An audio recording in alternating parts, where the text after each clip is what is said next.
हैं उनके बाद ये पहला इजलास है। तो इस इजलास ये गैर मामूली जो है यहाँ पर इंतजाम किए गए हैं सिक्योरिटी के हवाले से, अगर खास तौर पे क्योंकि जीडीए, जमात इस्लामी, जेयूआई और जो आजाद अरकान है पीटीआई की जानिब से भी जो है वो एहतजाज की कॉल दी गई है। और असेंबली के अतराफ की जो सड़कें हैं वहां पर इंतहाई ज्यादा सिक्योरिटी सख्त है, किसी किस्म का ट्रैफिक जो है वहां पर उसको पाने की इजाजत नहीं है। लेकिन ऐवान में यहाँ पर जो है मुसलसल जो अरकान रह गए हैं उनकी आमद का सिलसिला यहाँ पर जारी है।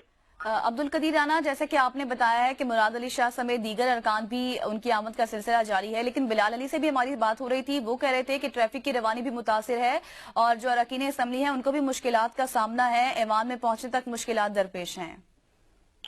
जी बिल्कुल, जो जिस तरह से शाहराह फैसल है क्योंकि कराची की मरकजी शाहराह है, वहां पर भी जो सिक्योरिटी इंतजाम किए गए हैं जो मुजाहिरीन को रोकने के लिए या जिस तरह से, और यहाँ पर दफा 144 के तहत साउथ जोन जो है जहाँ पर ये सीन असेंबली का ऐवान मौजूद है, इसमें पूरी जो है दफा 144 के तहत हर किस्म के जो इज्तिमा है उस पर पाबंदी लगाई गई है, जुलूसों पर पाबंदी लगाई गई है, एहतजाज पर जो है पाबंदी लगाई गई है। और इसी वजह से जो अगर जमा होते हैं तो जो पुलिस है उनको दफा 144 है उसके तहत जो है वो गिरफ्तारियां भी कर सकती है और कर रही है। मुतअद्दिद अफराद को जो है गिरफ्तार भी किया गया, अरेस्ट किया गया है।